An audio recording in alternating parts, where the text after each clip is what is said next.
para mí un privilegio hablar la palabra del Señor. Si me un poquito nerviosa es porque hay que pararse con temor y con temblor, no porque no esté preparada, es porque aquí se tiembla. No importa los años que se lleve realizando la labor, predicando la palabra, puedes tener 8, 15, aquí se tiembla. Vaya conmigo a Primera de Tesalonicenses 4. Vamos a leer los versos 13 al 17, que es la porción bíblica que vamos a usar como base para esta serie que vamos a comenzar en esta noche.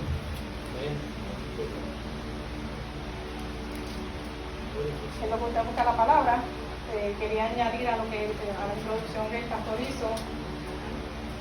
No solamente estuve 15 años en la ciudad de Leominster, en el estado de Massachusetts, sino que desde el 2015, cuando el Christian College of Ministry abrió sus puertas, aparte de la pastora, que es el estudiante número 1, la que seguía detrás de la pastora siempre era yo. Me encuentro en Tucson, Arizona. Hubo una pausa con lo del COVID, el colegio estuvo cerrado un tiempo con lo del COVID, y cuando abren ahora, nuevamente reanudan funciones en el 2022, tan pronto el pastor anunció, vamos con 2 nuevos cursos, ¿quién usted cree que se matriculó? Rapidito. Así que continuamos, ya llevamos 7 años estudiando en el Christian College of Ministry. No nos hemos perdido ninguno de los cursos que el colegio ha ofrecido. Seguimos ahí. Estamos cursando el grado de maestría. Si el pastor me oye, me ala la greña porque se supone que ya yo haya entregado mi tesis para obtener el grado. Pero a veces uno, es que sentarme a escribir, desde esas que son 20 páginas del mismo tema y no puedes repetir. Tienes que desarrollarlo de inicio, cuerpo y final, conclusión. O sea, no es fácil mantener ese orden y escribir 20 páginas manteniéndose uno en el tema. Así que por eso no tengo el grado todavía, porque no me he sentado a terminar la tesis. Así que esperamos en el Señor que nos ilumine, que nos dé esa sabiduría que necesitamos para sentarnos y hacer esas 20 páginas y lograr esa meta que tenemos propuesta en el ministerio, que es obtener la maestría en teología.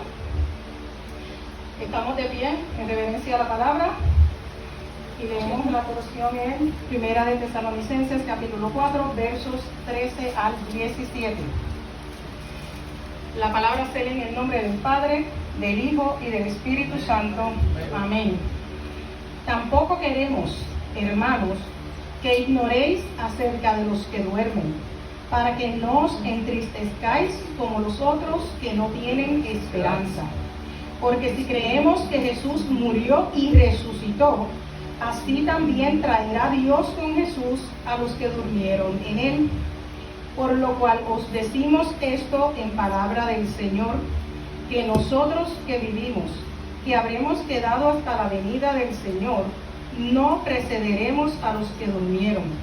Porque el Señor mismo con voz de mando, con voz de arcángel y con trompeta de Dios, descenderá del cielo, y los muertos en Cristo resucitarán primero. Versículo clave para esta serie, el 17.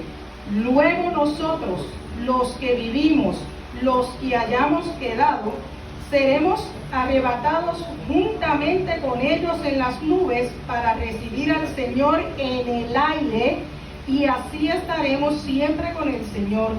Por tanto, alentaos los unos a los otros con estas palabras. Puede sentarse en esta noche. Damos gracias al Señor por su palabra hermosa, por su palabra bendita.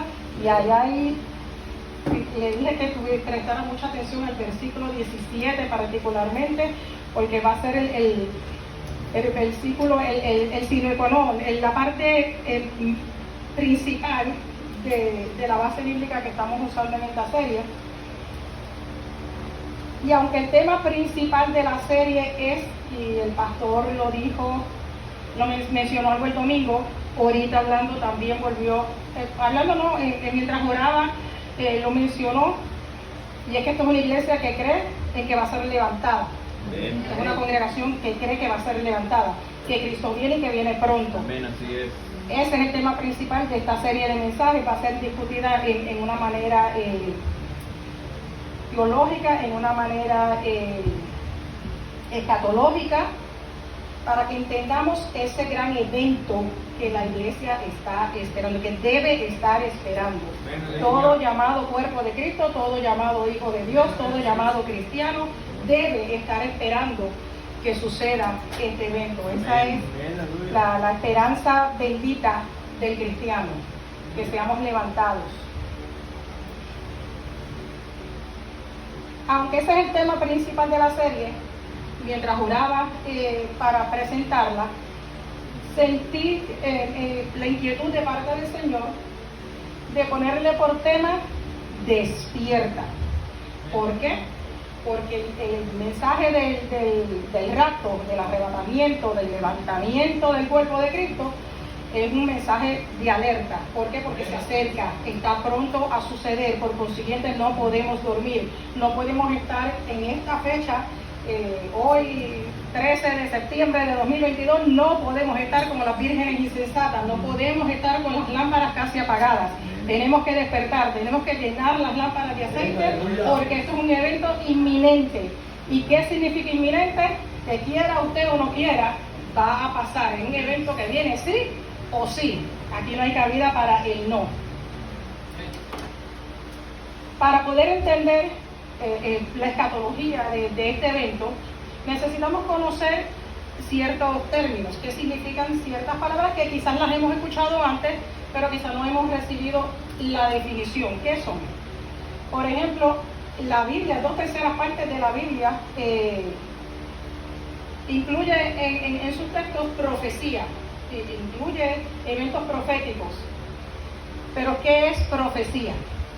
Y si me escucha hablar un poco rapidito, en confianza, los hermanos, levántenme la mano y como que, porque yo hablo rápido, hablo ligero, y a veces en los mensajes como que olvido que es un mensaje y me creo que es que estoy hablando y cojo velocidad. Así que en confianza cualquiera me puede levantar la mano y decirme que tengo que bajar la velocidad.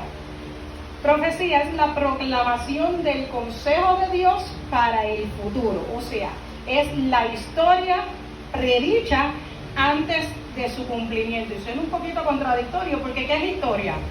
Algo que sucedió, ¿cierto o falso? Por eso se llama historia. Cuando estudiamos en la escuela, en la clase de historia, ¿qué estudiamos? Eventos pasados. Y profecía es historia predicha antes de su cumplimiento. O sea, nos están dando un evento que según la palabra, como la definimos, puede ser algo que pasó, pero nos están diciendo lo que va a pasar a futuro. La profecía te habla de la historia que no se ha cumplido, de la historia que está por cumplirse. En algún momento, lo que estamos diciendo hoy, en algún momento va a ser historia. Pero ya nosotros lo estamos declarando desde el día de hoy, lo estamos declarando con anticipación. El mensaje profético es uno de los más necesarios en esta época, por lo que les estaba mencionando anteriormente. Este evento se acerca, no podemos estar dormidos, no podemos estar en descanso, en receso, me voy a coger un nap, ahorita sigo sirviéndole al Señor. No, mi gente, no es tiempo para eso. Y el mensaje profético, principalmente el escatológico, es importante porque es el que abarca hasta el milenio. La profecía escatológica se divide en 3: arrebatamiento o rapto, advenimiento, que no es lo mismo que el arrebatamiento, y estos dos eventos tienden a, no realmente como que a confundirse, sino como que a mezclarse, eventos de uno con eventos del otro, y el milenio. Estas son las 3 divisiones de la profecía escatológica. Para entender qué es el rapto o qué es el arrebatamiento, vamos a definir también estas palabras. Arrebatamiento viene del latín raptus, ratio, rapturus. ¿Qué quiere decir? Raptar, La misma palabra en latín se asemeja muchísimo a la palabra al término en español. Y viene del griego arpazo. Arpazo es ser traspuesto, en su definición general, es ser traspuesto de un lugar a otro. Básicamente ir desde la tierra al cielo. Aleluya. Gloria a Dios. Vaya tomando nota con las definiciones, porque una vez entremos sí de lleno en el tema, todas estas definiciones le van a servir para entender lo que vamos a estar hablando. También tenemos la palabra en griego paralambanere.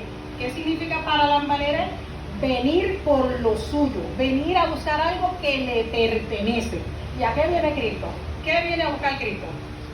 Su iglesia, o sea, viene a buscar lo que le pertenece. Y ahí entonces es que el término griego paralambanere, que es venir a tomar algo consigo, principalmente algo de pertenencia. En primera de Tesalonicenses 4:17 también encontramos el término griego arpagesometa, que significa arrebatados. Hay mucha gente que cuando se le habla del rapto, muchos se burlan incluso y dicen, pero es que la palabra rapto no aparece en la Biblia. ¿Ustedes creen en la Biblia? Amén, ¿verdad? ¿Dónde en la Biblia aparece la palabra Biblia? ¿Quién me dice eso? ¿Dónde en la Biblia aparece la palabra Biblia? Sin embargo, creemos en la Biblia. Entonces, ¿por qué tiene que aparecer la palabra rapto? De manera literal, para que creamos en el rapto. Pero si vamos un poquito más atrás, si vamos al finales del siglo IV antes de Cristo, el Papa Dámaso le pidió a San Jerónimo, porque la Biblia, tenemos que hacer una salvedad aquí, la Biblia fue escrita, el Antiguo Testamento, en hebreo, con ciertos versículos, principalmente en el libro de Daniel, en arameo. Y el Nuevo Testamento fue escrito en griego, por eso estos términos griegos, para que podamos entender la correcta interpretación de la Escritura.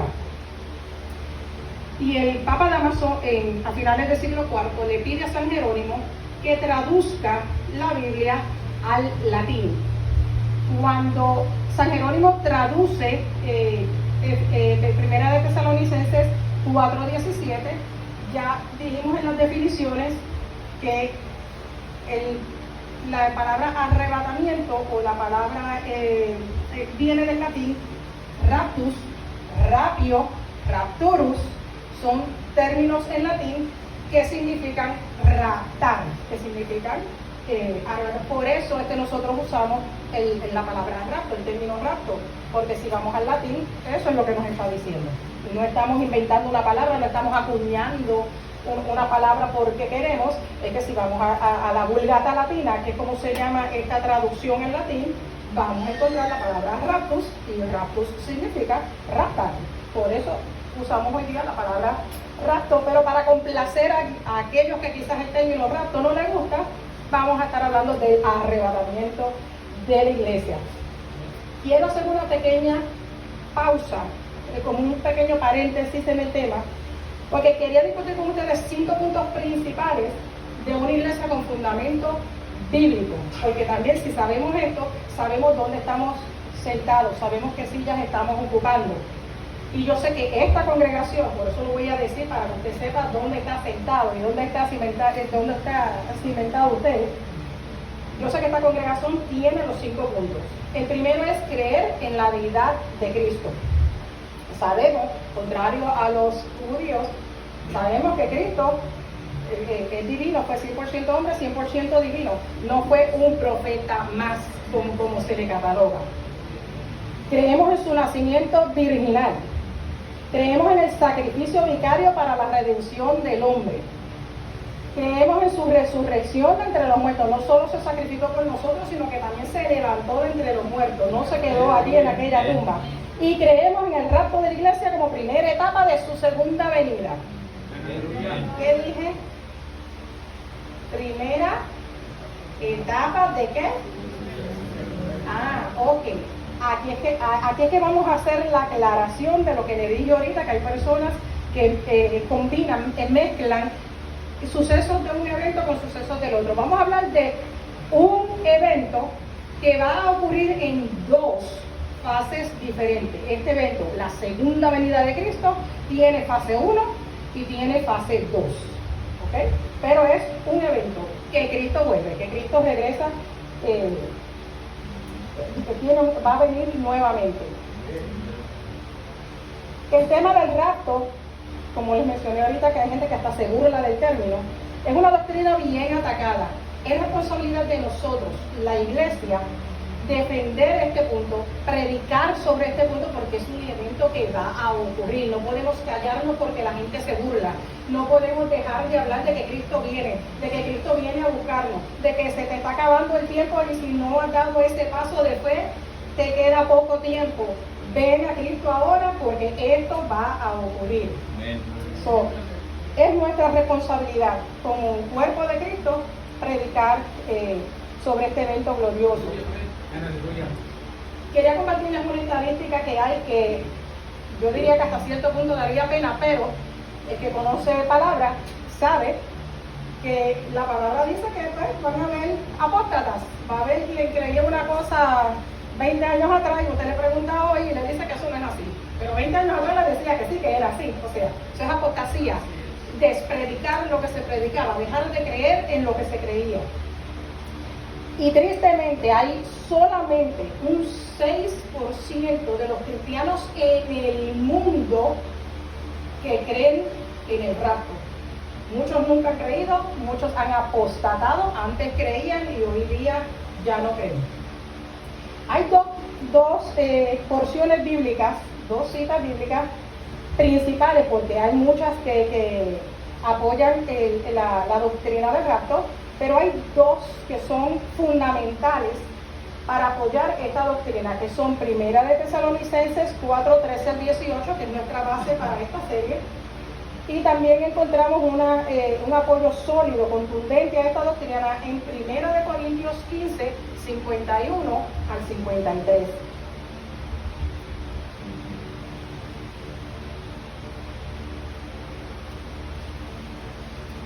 En cuanto al rapto, hay una salvedad aquí que yo le encuentro interesante, porque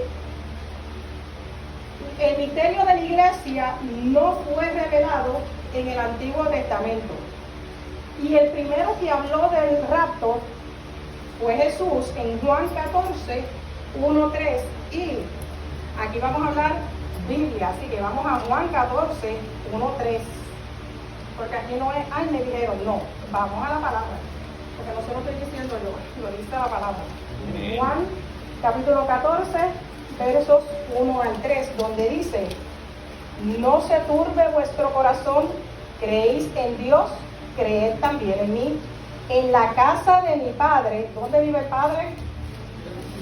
Ok, en la casa de mi Padre muchas moradas hay. Si así no fuera, yo os lo hubiera dicho. Voy pues a preparar lugar para vosotros, y si me fuere y os prepararé lugar, y aquí viene la primera declaración del rapto, vendré otra vez. Ahí Él nos anuncia que vuelve, y os tomaré a mí mismo, para que donde yo estoy, vosotros también estéis. En una declaración gloriosa, mi gente. Yo no sé, yo siento la presencia de Dios de una manera especial, porque que me digan, sí me voy, pero espérame porque vengo por ti, y que sea el Señor el que esté diciendo, espera que vengo por ti, es que no hay palabras para describir eso. Amén. Esta declaración, aunque Jesús fue el primero que habló del rapto, mencionó el rapto, mencionó una segunda venida, mencionó un regreso, mencionó que volvía. Él se lo estaba diciendo en este momento, en Juan 14:1-3, que él estaba hablando con sus discípulos. Y este anuncio cayó, podemos decir, en oídos sordos, porque sus discípulos no entendieron realmente lo que él les estaba diciendo en ese momento.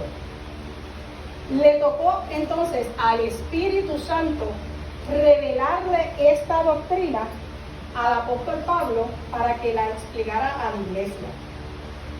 debemos estar a la expectativa, debemos estar vigilantes, ansiando el rapto, ese momento glorioso que va a ocurrir en cualquier momento, en el que Cristo viene y aquí volvemos hay diferentes términos, viene a levantar, viene a arrebatar, viene a raptar, viene a buscar. El término, hay muchos términos para describir este evento, así que no es materia de quizás discusión en cuanto a salvación, si uso rapto o si uso arrebatamiento. Él viene a hacer todas esas cosas, viene a levantarnos, viene a arrebatarnos, viene a raptarnos, viene a llevarnos con él. Así que no importa necesariamente el término que usemos, sabemos que Él viene por su novia. Él viene a trasladar a su novia de la tierra al cielo. Un aspecto importante para una correcta interpretación es comprender el dispensacionalismo. Y usted dirá, hermana, ¿pero qué es eso? ¿Qué es dispensacionalismo? Ok.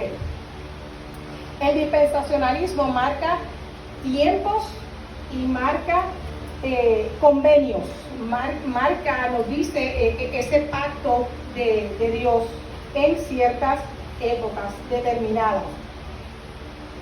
Las dispensaciones nos indican que para poder tener una correcta interpretación, nosotros debemos saber dividir los versículos y aplicarlos a los grupos y a la gente correctamente y en el tiempo correcto. Hay cosas que se escribieron en una época que no son aplicativas a la iglesia, que no son aplicativas a la actualidad, a no ser, aquí viene una excepción, a no ser que estas cosas que se escribieron para una congregación particular, o como por ejemplo las cartas del apóstol Pablo, vemos por ejemplo en Colosenses 3, Pablo le escribe a los colosenses porque lo que estaba ocurriendo en la iglesia, él no le estaba hablando a gente inconversa, él estaba hablando a la iglesia, no le estaba hablando a gente que no conocía la palabra. Estaban ocurriendo una serie de situaciones donde pues no era lo correcto, había ira, había enojo, había mentira, había cosas, no voy a entrar en detalle en ella, la palabra está, el que quiera saber todo lo que pasaba en la iglesia de los Colosos, busque la palabra en Colosenses 3, pero eran cosas que no eran correctas que estuvieron sucediendo. Por consiguiente, Pablo se ve la obligación de escribir esta carta. ¿Para qué? Para corregir estas situaciones. ¿Esto es aplicativo a la iglesia? Si está ocurriendo, si alguna de estas situaciones que ocurrieron en la iglesia de Colosas ocurren en una congregación hoy día, estos versos son aplicativos a la iglesia. ¿Por qué? Porque la situación está ocurriendo. Si aquí nadie está en fornicación, vamos a poner que es una de las cosas que ocurría con los colosenses, porque yo voy a predicar acerca de la fornicación, aquí nadie está fornicando. ¿Me entienden la idea? ¿Me entienden por dónde voy en lo que es aplicativo o no? O sea, hay cosas que se le dijeron a un grupo en particular, por una situación particular, y son aplicativos si están ocurriendo. Si no están ocurriendo, le aplican a ese grupo, pues se escribió específicamente para ese grupo, para corregir lo que estaba pasando con ese grupo. Me perdonan el criticón, pero es que yo sin mi otro par de ojos no veo muy bien.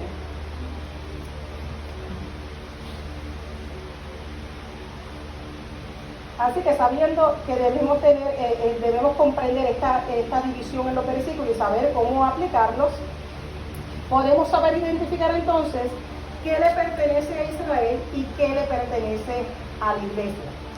Al día de hoy han ocurrido 6 dispensaciones. La primera es la dispensación de la inocencia, que la encontramos en Génesis 1:28. La segunda es la dispensación de la conciencia, la vemos en Génesis 3:2. La dispensación del gobierno humano, que está en Génesis 8:20. La dispensación de la promesa, Génesis 12:1. La dispensación de la ley, Éxodo 19:8. y la dispensación de la gracia en Juan 1:17. La dispensación de la gracia es la dispensación en la que estamos usted y yo, es la dispensación que estamos viviendo en la actualidad. Nosotros nos encontramos en un paréntesis profético. Como les mencioné al principio, la iglesia, el misterio de la iglesia no fue revelado en el Antiguo Testamento. Así que si vamos a las 70 semanas que profetizó Daniel, al llegar a la semana 69 se abre este paréntesis en la profecía, se abre este paréntesis profético para dar paso a la dispensación de la gracia, donde el Señor entonces trabaja con los gentiles. ¿Y quiénes son los gentiles? Todo el que no es judío. Así de sencillo. Gentiles, todo el que no es judío. Se abre este paréntesis, el Señor en su misericordia abre este paréntesis para darnos el privilegio, para darnos la oportunidad a nosotros de poder servirle. De estas 6 dispensaciones que han pasado, son un total de 7, estamos en la 6ª. De estas 6 dispensaciones, la de mayor tiempo, la de mayor extensión, la que más ha durado, es precisamente la dispensación de la gracia. ¿Por qué? Por la misericordia de Dios y su palabra que dice que Él es paciente para con nosotros, no queriendo, ¿verdad? Queriendo que todos vengan al arrepentimiento y que nadie se pierda. Por eso esta dispensación ha sido más extensa que las primeras 5. La 7ª no la vamos a estar discutiendo ahora en el periodo de introducción de la serie, porque está por venir. Nosotros estamos viviendo la 6ª dispensación, falta una, y esa viene más adelante, y cuando expliquemos todo lo del arrebatamiento y todo, vamos a explicar dónde se encuentra en la Biblia la dispensación del reino. Esa es la dispensación que falta. Un término que vamos a discutir más en detalle es la palabra arpazo, que le di una definición generalizada al principio cuando definí todos los términos que dijimos, pero vamos a entrar en detalle porque la palabra arpazo tiene 4 significados diferentes. En 2 de Corintios 12:2, y si están amables y me acompañan, vamos a 2 de Corintios 12:2.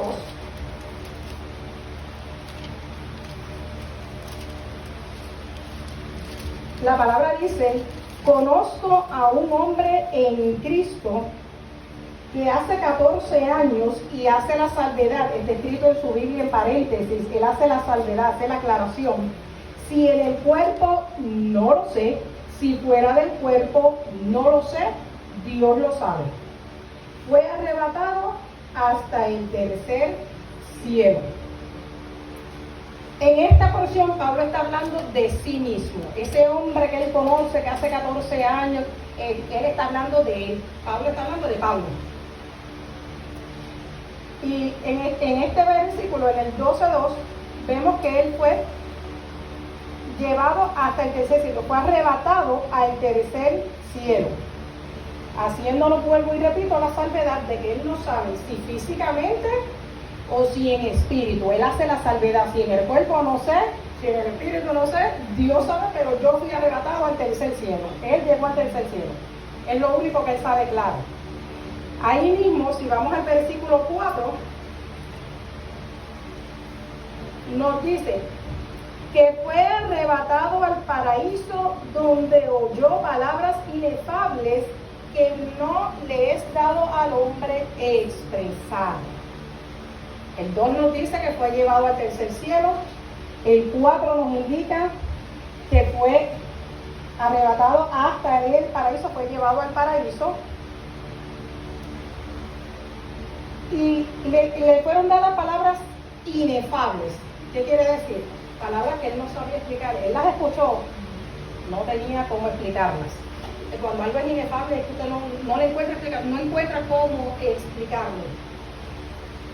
Y esas fueron las palabras que él recibió cuando fue llevado al paraíso. En la base bíblica que tenemos en 1 Tesalonicenses 4:17, este es el versículo más relevante en esta serie, el que vamos a estar considerando para probar bíblica y teológicamente que el rapto es un hecho real. el apóstol Pablo se incluye indicando, vamos, o sea, él se incluye. Si vamos nuevamente al 4:17 de Primera de Tesalonicenses, él dice, los que hayamos quedado, o sea, él se está incluyendo, los que hayamos quedado. Esto es significativo de que este evento ha sido, sigue siendo y ha sido la esperanza de la iglesia de todos los tiempos, porque estamos hablando de Pablo en qué año, siglos atrás, y hoy día la esperanza sigue siendo la misma. Y cuando él nos habla en Primera de Tesalonicenses 4:17, se incluye los que hayamos quedado, seremos arrebatados, seremos, o sea, él se incluye en esta noticia grandiosa que nos da, él se incluye. Así que esto nos deja saber que en la iglesia de todos los tiempos, esta ha sido la esperanza bendita. En ese mismo versículo nos dice que Cristo nos va a recibir en el aire. En griego, en el aire, se dice air. Si usted lo va a escribir como se dice en inglés, A-I-R, EA. O sea, se escribe como si fuera en inglés, pero al decirlo en griego se dice air. Es un alfa, ita, ro, por consiguiente es air la pronunciación en griego. En griego, el air se está refiriendo a la atmósfera baja. Cristo nos va a recibir en la atmósfera baja, de acuerdo a el griego. Científicamente, aquí nos salimos de la palabra, no es bíblicamente, científicamente, de la Tierra a la atmósfera baja hay 6.000 pies de altura. Así que, teniendo lo que nos dice el aire, que el aire es la atmósfera baja, sabiendo científicamente la distancia que hay entre la Tierra y la atmósfera baja, podemos declarar entonces que Cristo viene a recibir a la iglesia a 6.000 pies de altura. Y aquí viene una pregunta que se las dejo en el tintero porque la vamos a discutir más adelante en detalle. Si Cristo espera a la iglesia a 6.000 pies de altura, si Cristo espera a la iglesia en la atmósfera baja, ¿todo ojo le verá? Se la dejo en el tintero, vamos a entrar en detalle ahí, para que usted vea a qué me refiero cuando digo a veces que descripciones de un evento se lo adjudicamos a otro. Está a 6.000 pies de altura, tenga esa pregunta para cuando entremos en ese detalle, tenga esa pregunta en mente. Si está a 6.000 pies de altura, ¿todo ojo le verá? Esa es la pregunta que se va a quedar por el momento en el tintero, pero sí la vamos a responder más adelante.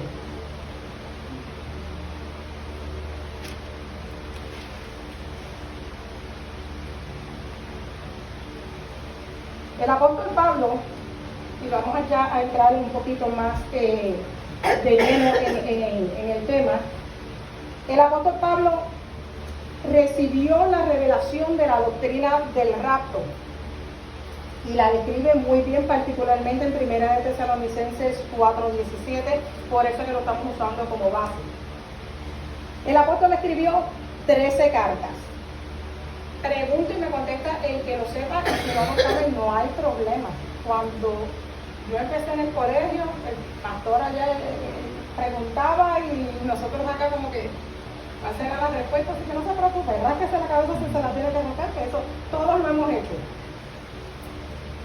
De estas 13 cartas o epístolas, ¿cuál fue la primera que Pablo escribió? ¿Quién me puede responder esta pregunta? Esa no es para el tintero, esa es para responderla. ¿Cuál fue la primera carta que Pablo escribió de estas 13 cartas que escribió? ¿Quién lo sabe? Y si tiene que buscar en la Biblia, búsquelo. No estamos en la escuela, no es, ay, no se copien, no, búsquelo en confianza. Búsquelo y me dice cuál fue de estas 13 epístolas, cuál fue la primera que el apóstol Pablo escribió. Ahí sería trampa.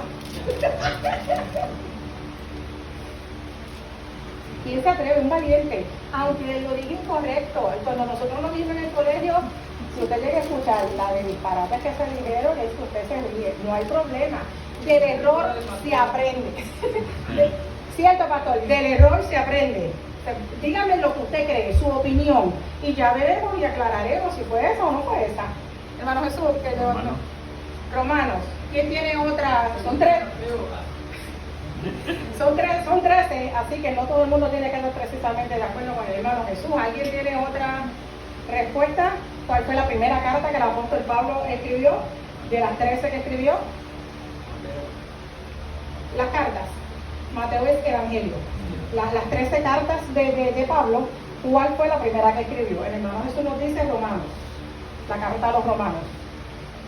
¿Quién tiene alguna otra sugerencia?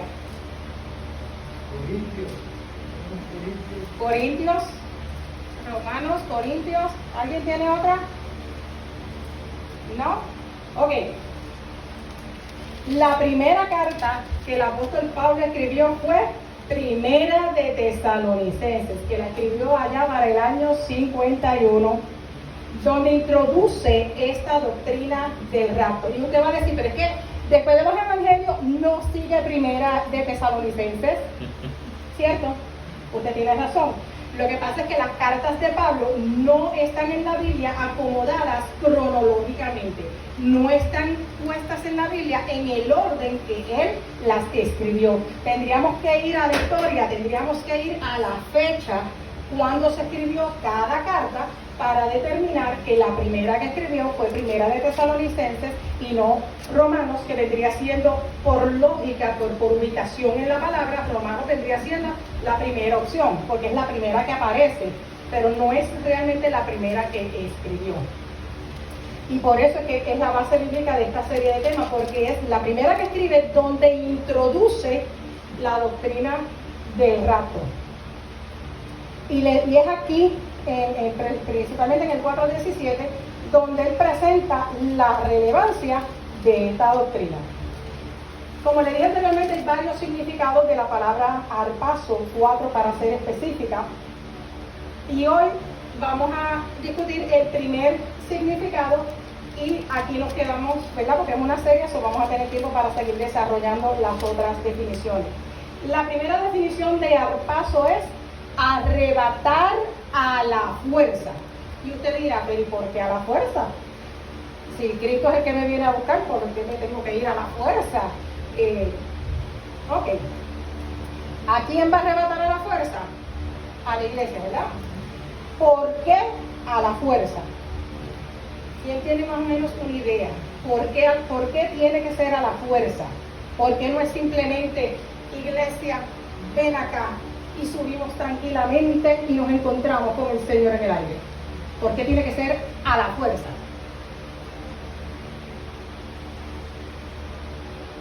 Valientes, por favor. Él viene y levanta su pueblo y ahí tiene que estar trabajando. Hay gente que va manejando, bueno, lo que tengo entendido, nadie quiere, luego dicen que hasta los aviones que va, el piloto que levanta al piloto de esos cristianos, el hermano, va a dejar su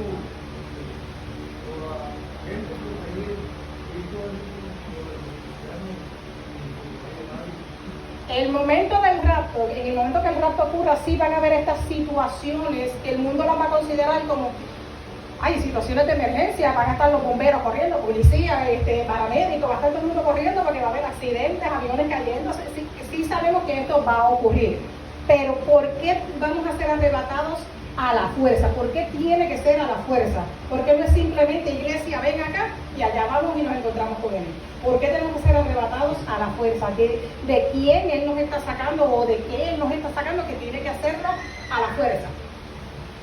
Y si usted le pregunta a un griego, el significado de harpazo, le va a dar un ejemplo. Le va a decir, si hay un niño en la vía de rodaje, ¿qué es la vía de rodaje? La carretera.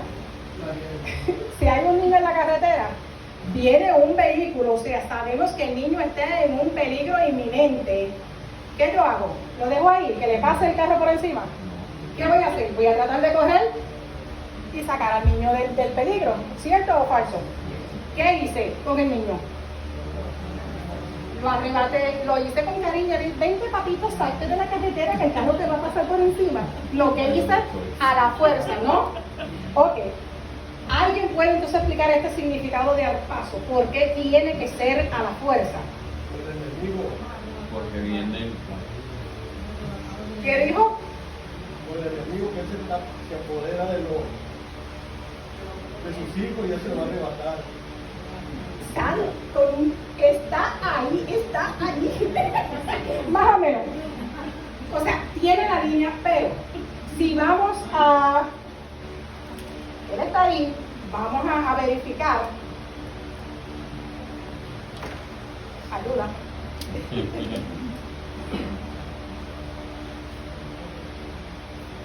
Efesios 6:12 nos dice: porque no tenemos lucha contra sangre y carne, sino contra principados, contra potestades, contra los gobernadores de las tinieblas de este siglo, contra huestes espirituales de maldad en las regiones celestes.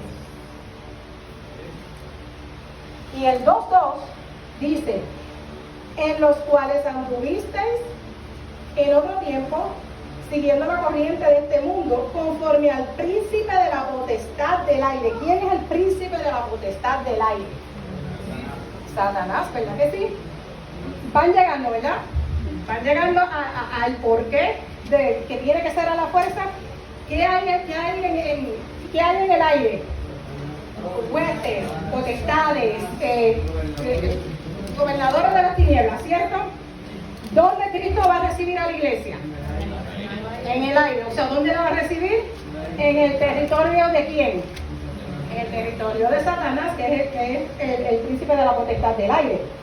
Así que por eso es que va a haber ese arrebatamiento a la fuerza, porque recuerde que cuando seamos levantados, cuando Cristo venga por su iglesia, ese cuerpo que usted tiene, este cuerpo que yo tengo, no es el que va a recibir a Cristo en el aire.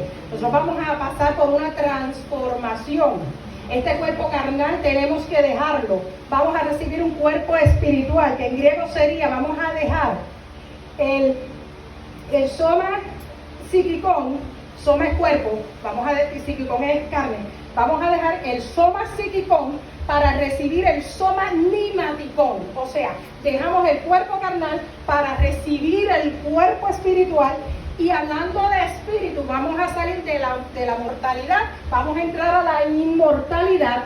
Por consiguiente, si Cristo nos recibe en el aire, cuando la iglesia va subiendo, van subiendo espíritus, vamos subiendo por la misma identidad, podríamos decir, tanto de ángeles como demonios, porque tanto ángeles como demonios son espíritus. O sea, vamos a estar en igualdad de condición. Y estas huestes que hay en el aire, ¿qué van a hacer? Cuando vean subir la iglesia, se van a agarrar unos con otros, van a formar una brecha y ustedes por aquí no pasan. ¿Y qué va a hacer Cristo? Lo siento, pero ellos sí van a pasar, ¡flum!, arrebatados a la fuerza, porque Cristo puede más que cualquier potestad, que cualquier Satanás, que cualquier príncipe del aire, o que sea. Cristo puede más, y es por eso que se determina que vamos a ser arrebatados a la fuerza. Hasta aquí dejamos esta primera definición de arpazo, y cuando continuemos, pues seguimos entonces con las demás definiciones del paso para entender las diferentes descripciones de este gran evento, de esta esperanza bendita de la iglesia de Jesucristo. Dios lo continúe bendiciendo en Cristo.